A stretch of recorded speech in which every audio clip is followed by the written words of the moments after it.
I work as a park ranger in a remote wilderness area, the kind of place where cell service is a luxury, and the nearest town is an hour away.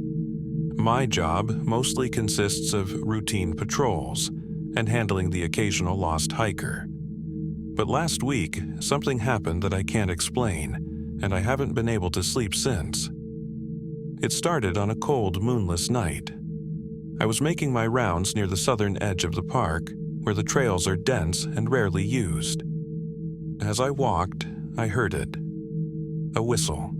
Just a short, sharp note, carried faintly on the wind. Normally, I'd assume it was a camper or a hiker, but something about it felt wrong. It came from deep within the trees, far off the marked trail. I called out, "Hello? Anyone out there?" But got no response. Just silence.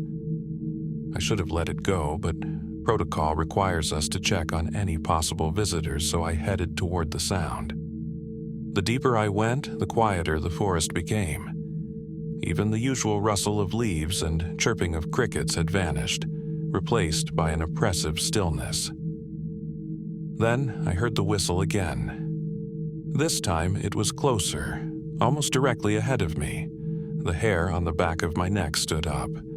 "If someone's out here, you need to respond," I shouted, my voice echoing through the trees. No answer. I turned on my flashlight and scanned the area. The beam cut through the darkness, illuminating branches and shadows. But there was no sign of anyone, just trees and underbrush. And then the whistling came again, this time from behind me. I spun around so fast I nearly tripped. My flashlight caught movement just for a second, but it was enough to freeze me in place. A figure, possibly tall and gaunt, slipped between the trees. It moved unnaturally, almost like it was gliding. "Hey, stop right there," I shouted, adrenaline surging through me. I started toward where I'd seen it, my flashlight trembling in my hand. But when I reached the spot, there was nothing there, and then the whistling came again, louder now, surrounding me from all sides. I ran. I didn't care about protocol anymore. My only goal was to get back to my truck, but no matter how fast I ran, the whistling stayed with me, weaving through the trees like it was alive. When I finally broke through the tree line and saw my truck, I felt a wave of relief so strong I nearly cried.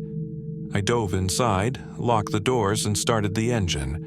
But as I reversed out of the lot, my headlights illuminated the tree line. There it was, standing just beyond the reach of the light.